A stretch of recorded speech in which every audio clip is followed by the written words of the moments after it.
All right, welcome back, everyone, to The Fix. I'm your host, Ryan Rothstein, live in the Prop Swap Studios, AM 1490 Sports Betting Radio, and it's that time for your nightly football fix on draft night. No, not an NFL draft night, of course, but NBA draft night. LaMelo Ball, Anthony Edwards, and the Sixers making some big news earlier. No more Al Horford. Unfortunately, still Ben Simmons and still the rest of that messy roster. Oh, unfortunately. Yeah. Ooh.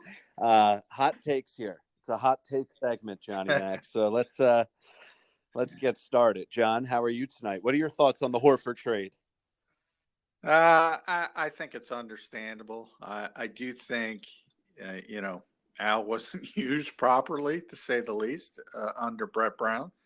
I think Doc Rivers would have used him in a better fashion, but at the same time, it's just not a fit here. It was a bad fit to begin with. So I don't have any problem with them moving on, and more so, the better part is obviously moving on from the contract. But hey, I'm with you, man. I am ready to rip the plug out of the wall when it comes to Ben Simmons. I think it's not going to work. It's not going to work. I don't know how other succinctly to put it. It's just not going to work. No, it's not. It can't work. And you and I have talked about it in the past. And Daryl Morey, I don't know what a bigger feat would be, John. I tweeted this jokingly, and we'll, of course, get into Eagles here heavy in a minute. But I don't know what a bigger feat is. Eagles winning the Super Bowl with Nick Foles or Daryl Morey unloading the Horford contract and potentially the Tobias Harris contract in one offseason. Yeah, I mean, I'm not as big as you can always get rid of bad contracts. Like when people always say that, you see it all the time. They do it in baseball as well. I mean, if you're willing to give up draft picks, if you're willing to do certain things, you can always get rid of contracts. So, it's sort of. And by the way, I'm not comparing Daryl Morey to the name I do not speak, because he's a much more accomplished basketball person. And I have a lot of confidence in him. But at the same time, I'm never impressed by tearing things down, getting rid of contract. I'm more impressed by stacking good personnel decisions, and that's where he will succeed or fail. Yeah. No, I'm with you. And I'm not a fan of Tobias Harris. Just listen, there's always bad contracts. But Tobias Harris to be in that max contract, elite air, and then how the roster has been built with relying on Tobias to create his own shot. Like, he doesn't do that. But I'm hoping Daryl Morey now is going to be able to get the right personnel in here. And if they do keep Tobias Harris, it's because maybe they have a James Harden, which probably isn't likely, but someone who is a elite scorer and ball handler that the guys who are still on this roster can slide into their appropriate roles on the basketball floor. So I agree with you. It just all depends on the fit and how you build it and Yeah. stack talent. I mean, James Harden can create his own shot, but he's over 30, Ryan. Yeah. Ben's a lot younger. You want to trade that upside for the former MVP? You're crazy. I know. We're not going to be able to say, well, next year's the year. Not going to be able to say that anymore. And by the way, James doesn't even want to come here. He wants to play in Brooklyn. Yeah. So it's all for naught. Yeah, it's all for naught. But there's a lot of NBA news, and we'll touch on that a little bit. John does it all, and we'll be sure to react to the NBA draft a little bit more on tomorrow night's show. But let's get into the Eagles, right? And here we are, middle of the week, and we're really shifting focus, John, now to the Cleveland Browns, and if the Eagles can figure out a way to get a win against a better team being the Browns and the Giants. And the Browns, I'm not a huge fan on the Browns. I'm not sold on them, but they have a winning record. They have some talent. They have a strong run game. So I don't know if you want to start there. I know Carson Wentz also spoke today, but I did ask you last night about your initial thoughts with the Browns and their run game. I don't know if you want to add to that. Yeah, I mean, that's the strength of the team pretty clearly. I mean, they're not very good passing the ball, and it's only gotten worse without Odell Beckham Jr. Defensively, they're kind of middle of the road. You obviously have a great pass rusher in Myles Garrett, but overall, kind of middling defense, not terrible, not great. The one special part of that team is their running game, and people focus on the running backs who are very good. Nick Chubb is back, and Kareem Hunt, who we all know was turning into a superstar in Kansas City before he had the issues. So, talent-wise, that might be the best 1-2 punch in the NFL, but more so it's the offensive line. The offensive line is, and Fletcher Cox today called it the best offensive line in football. That's how good it is. I never know how you want to phrase this as positive for the Eagles or not, but Jack Conklin, who's their really good right tackle, is on the COVID list today, but as is Cody Parkey, our old friend, not only from playing on the Eagles, but from the double doink game. But they're all close contact, so they should be able to play as long as they keep testing negative before Sunday. But it's one of those things where, and now the entire league is under these intensive protocols. So it's been going on throughout the entire league. You have these guys on the COVID list during the week. They don't get to practice, and they show up and play on game day. I don't know if that's what the NFL should be doing, but that's what they're doing. So that should help the Eagles at least a little bit. Yeah, well, we'll see. And we've talked a lot about that, what policy, procedure, what the NFL is and is not doing. And, that's a whole nother topic. I agree with you. I don't think they've handled this right, but it's so hard to dissect that. When talking about guys that could be available and could not be available, John, let's get an injury update. And I saw the injury report from earlier, and I thought it was a typo or there was a page missing. Yes, I think we all did. I was waiting. I usually have to page down. It's essentially nothing. I mean, this is the healthiest the Eagles have been all season, even really dating back to week 1 because of all the issues they had in training camp. I mean, everybody of any note should be good to go. I mean, we're talking about Rudy Ford, who's a very good special teams player, maybe having some issues, and Sean Bradley, but I mean, not the key components of this team. And I think the bigger questions from the injury standpoint this week will be Isaac Seumalo and Zach Ertz. Remember, they were both at practice today, and Isaac was at practice last week as well. But technically, they're still on injured reserve. They're just on their 21-day practice window. So they don't have to be put on the injury report. And I said, I mean, if they're cleared, they got to get out there and play. None of this nonsense about rust or getting them some time in practice. The Eagles are past that. Eagles are past that belief in themselves, or they should be. They need these players on the field and let them kick the rust off on the field. Exactly. These guys need to go, and they need to figure out a way to get as much talent as they can in pads and out on the field and try to get things somewhat back on track here. I mentioned to start the conversation, John, that Carson Wentz did speak today. So let's dive into that. What was your takeaways? And if you want to just recap it all for us. Well, I think the biggest takeaway is it seems like a tidal wave ever since the bye week. And if you look at Carson's numbers, and they really are just astonishingly bad. If you would have told me this is where Carson Wentz would be essentially midway through the season, before the season, I would have called you nuts. I mean, he's 33rd in the league in passer rating. And think about that. There's 32 starters. He's 33rd. He's 33. He's 33rd in completion percentage. He's dead last in interceptions, dead last in a negative fashion, with 12 interceptions. I mean, everybody has chimed in. We've told you the names. Most notably, everyone focused on Brett Favre because of his relationship with Doug Peterson. But it's been Ron Jaworski, it's been Brian Billick, it's been Danny Cannell, it's been Lewis Riddick.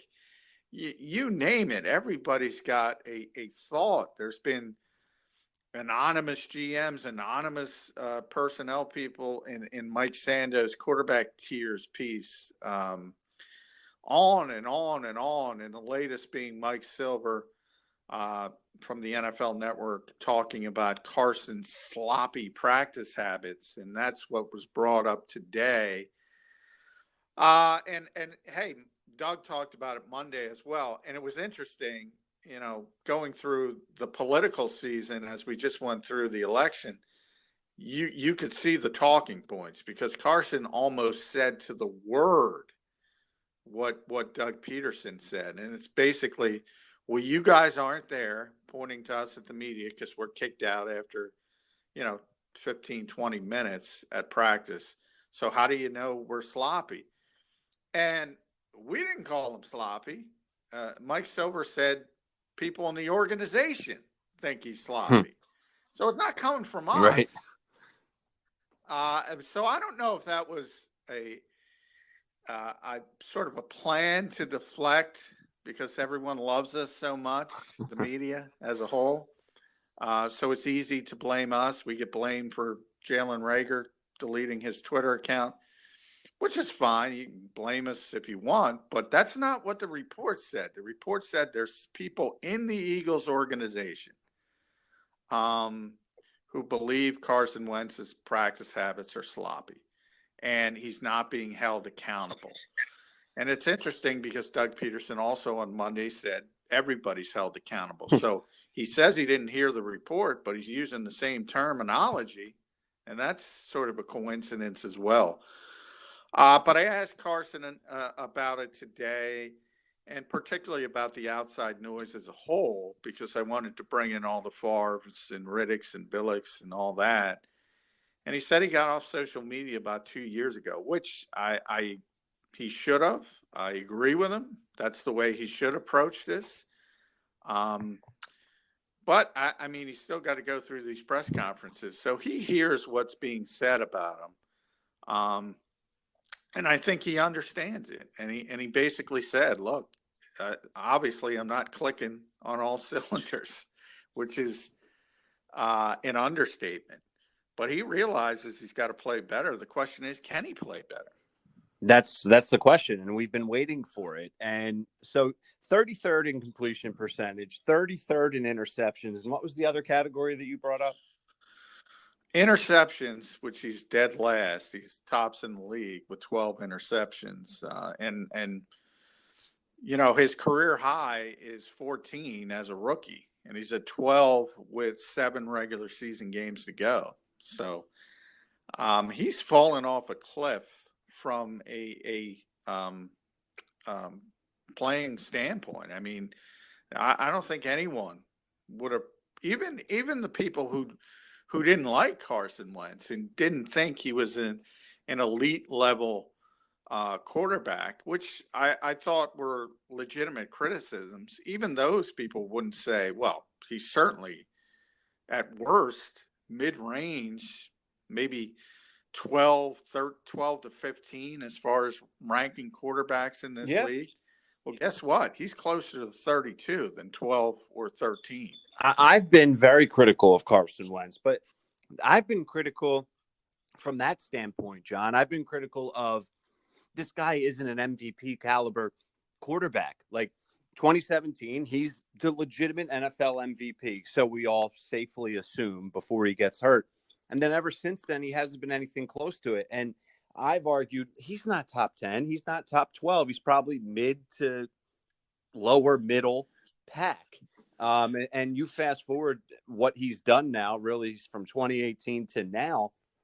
My question is, who is Carson Wentz? Because he finishes the year strong last year, and it gives us that hope again. And now here we are in week 11. And let's say, John, he comes back to earth a little bit, and he's not terrible, but he's good over the next couple weeks. He has a couple really good statistical games to finish the year. Like, then what? Like, isn't this 11-week body of work, or 10-week body of work, I should say, enough for us to be legitimately concerned that he very well just could be a bottom 10 quarterback? Yeah, I think it's a legitimate concern now. As I said, I kind of had him right in that 10 area, and I would say, on a good year, maybe he could get up to 8 or 9, and on a bad year, he'd probably fall back to 13 or 14. I thought he was safely settling into that sort of certainly above average type quarterback, but not superstar level quarterback. That was before the season. Now I don't know what to think. Now he's certainly bottom third. The question is, why is he bottom third? Is it physical stuff? Is it is it the supporting cast? And I often point out how Aaron Rodgers elevates his supporting cast, which he certainly does, but that is a superstar. So you can take that off the page, so to speak. Forget about that. Yeah. But I do think it's legitimate to say, and Doug kind of went out of his way again today and said, look, these rookie receivers, man, he essentially got as close to saying what I've been telling our audience for weeks, which is basically these guys can't run routes. And hopefully they learn. But I sit and we got into this, and I just mentioned it. We got into it yesterday a little bit, and I don't want to harp on it. But, man, you see a rookie receiver who can run routes in Minnesota. Yep. Take the damn pick instead of worrying about horizontal stretching of the offense, instead of worrying about finding Tyreek Hill. Find the receiver that can run routes, and they don't have one. And that's why they're so desperate to get Alshon Jeffrey back into this offense now, because he's a veteran guy who at least understands where he's supposed to be. And be in position. But, specifically, Doug was talking about that rub route early in the game that James Bradbury broke out. If you watch that on film, that's as bad as it gets from Jalen Reagor. That's not on the quarterback. And that's what Doug was saying.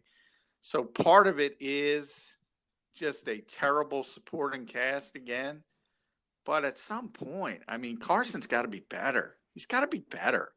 You can make all the excuses in the world, and a lot of them are legitimate, as I said. Yeah. The ones that aren't legitimate are take care of the football, which he has not done, and don't hurt your team, which he too often has done. Yeah, it's a bad football team, so you can find excuses, right? And there's a lot of legitimate excuses, but you can only hide him behind those excuses for so long. And yes, he has young receivers that don't run good routes, and that's a front office problem. That's a personnel problem. That's the blame's not all on number 11 there, but there's plenty of blame to put on him. So it's dissecting and trying to, swim your way through all of these excuses and all of these murky waters of this is a bad team from top to bottom. And but it starts at the quarterback. And I just don't know where they go from here. I don't know how much longer the front office and the coaching staff is going to defend Carson Wentz. I don't know what their plan is moving forward. And I don't know what's going to happen. My biggest fear, John, is that he plays well the rest of the way. I know that sounds crazy, but I'm just not sold on him. If he has a good stretch of 3 to 4 games, I'm not going to say, oh, whew, thank God. Okay, Carson Wentz is back. Yeah, we're in that perpetual fool's gold type of situation with the Eagles. And generally in the past, it's been about the team as a whole. And you go back to last year in December and say to yourself, well, what did that playoff run really mean beating the Giants in Washington and Dallas without, with Dak Prescott who couldn't raise his right arm above his shoulder. What did it really mean? And I think, and even if you go back to the year prior and in the run with Nick again, what did it really mean to get to the playoffs, even though they had the double doink game? And I thought the Eagles as a whole thought it meant more than it really did. And that, again, you have to point to the front office, because you got to be honest about yourself, and you got to be honest and say, well, you know what? If our schedule didn't have the Giants and Redskins, at the time they were the Redskins, got to put a quarter in the swear jar. But if the Dallas Cowboys, if Dak Prescott was healthy, they're probably not winning that game. You got to be honest with yourself about that type of stuff. And I don't think the Eagles have been honest with themselves at all times. No, they certainly haven't. They certainly haven't. And you're hearing a lot now this week, and this isn't new, but, Doug Peterson's game plan going into Sunday wasn't, it was more of the game plan and the blueprint that was the problem, not the Carson Wentz play and the quarterback and offense play. But okay. Yeah. Can I address Please, that, yes. Ryan? Because I mean, look, and Doug said it today. Everybody can call better plays. Nobody's perfect, which is common sense. But so I'm going to tell whoever it is, fans, media member, coach, I'm going to tell whatever it is. You put together your perfect game plan, shine it up. I'll go Dwayne Johnson on you. And but point out, and okay, so I have a crystal ball, and I know exactly what's going to happen on game day. And what's going to happen is Leonard Williams is going to get 7 pressures right up the middle and hit the quarterback 5 times. Now take your shiny little game plan, flush it down the stinking toilet. And again, it's about execution. It's about blocking. And I always talk about the offensive line, because that's the most important part. If you can't block somebody, you're not going to look good offensively.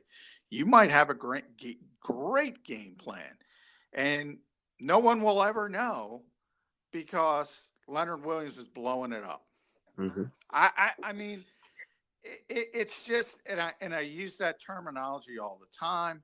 You're judging decisions. You're not judging anything. You're not judging decisions. You're judging results, is the point. Right. So you're looking at the result of a play and saying, that's a bad play call.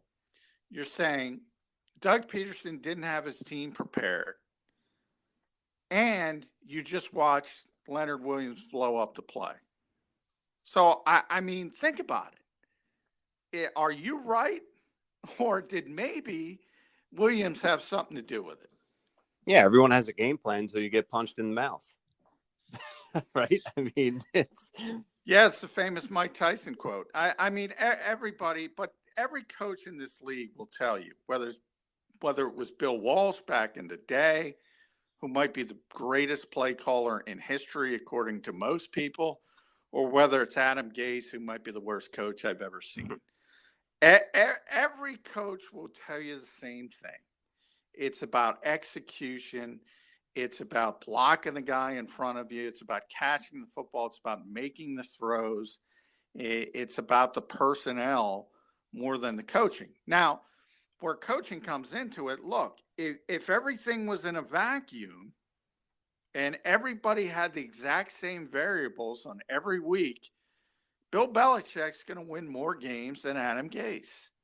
right. But, even Adam Gase can beat Bill Belichick if everything goes right from a personnel standpoint on any given game day. And that happens all the time in the NFL, where bad coaches beat good coaches. Why do you think that is? Because the execution isn't there on the field. Yeah, it certainly isn't, because all of a sudden they got to be bad coaches and the bad coach got to be a good coach. Right. I mean, this guy won a Super Bowl less than 3 years ago. He turned stupid in less than 3 years. Yeah, no, it's ridiculous. And it's even more ridiculous when you're referring back to a division game. Like it's Eagles Giants. They know each other. And I believe Doug when he says, because I think anyone who understands the game of football, like this is true. When you know your opponent, even if there's a new head coach or a new quarterback, they know the tendencies. They play each other twice a year. They know the style of the division. Like you know what's coming. It comes down to execution. Doug's game plan can only involve so much. Joe Judge's game plan can only involve so much. Who's going to step up and have a big day on the offensive side of the ball, on the offensive line on both sides and the defensive line on both sides? That's really it. Yeah, and maybe the better example from the Giants game is the defensive side of the ball and Jim Schwartz, where everybody admitted, not only Jim, but also TJ Edwards yesterday. They got gashed by the 80-yard run in the first game last month on a look they had never seen before. So they had it practiced. They looked at it. They knew it was coming. It came, and they didn't execute it. And TJ Edwards took the blame for it. He was not where he was supposed to be. And all of a sudden, Daniel Jones goes for 34 yards and a touchdown.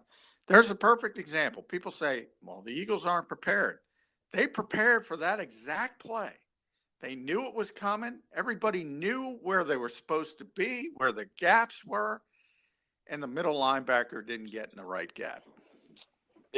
That's execution. It's that simple, right? It's execution. We're talking with John McMullen, NFL Eagles insider, just like we do every night right here for your football fix. Be sure to follow John on Twitter at JFMcMullen. John, you just brought up some examples from the Eagles defensive side of things, but we were talking blocking a few minutes before that. Give me your updated assessment on the Eagles offensive line.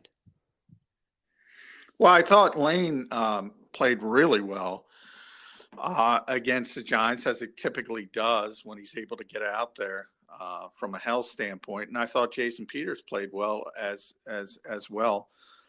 So the tackles were fine. The issues were in the interior, and it's kind of expected when you're starting Matt Pryor and Sua Opeta. But Jason Kelce had a bad game, and Jason will be the first to admit it. And I just mentioned Williams, and he gave the entire interior a lot of headaches. And the Giants have a very good defensive line. Tomlinson is really good. Lawrence is really good. So that's the strength of their team as well. So it is good players. And so it's a combination of the Giants having really good defensive linemen in that 3-4 look, and the Eagles interior having a really bad afternoon. And that's kind of what happened. On the flip side, if you would just want to talk about the Eagles defensive line, Brandon Graham, we've talked a lot about him, who's been playing consistent. The sack numbers are there, but it's not always just about the sack numbers. It's just about your ability to get past the guy on the other side and create havoc and pressure into the opponent's backfield. But what can the Eagles do this Sunday against the Browns from the defensive line standpoint? Well, there it is. It's strength versus strength. As I mentioned, Fletcher called the Browns the best offensive line in football. So this is not your typical game where the Eagles automatically have the advantage, because probably the strength of their team, certainly from a defensive standpoint, is the defensive line. Brandon Graham, as you mentioned, is having a great season. But, I mean, coaches have known that. Kevin Stefanski talked to us today, and Kevin is obviously the Browns rookie coach, and he's a Philly guy. New Philadelphia guy. That's for Chris Heck.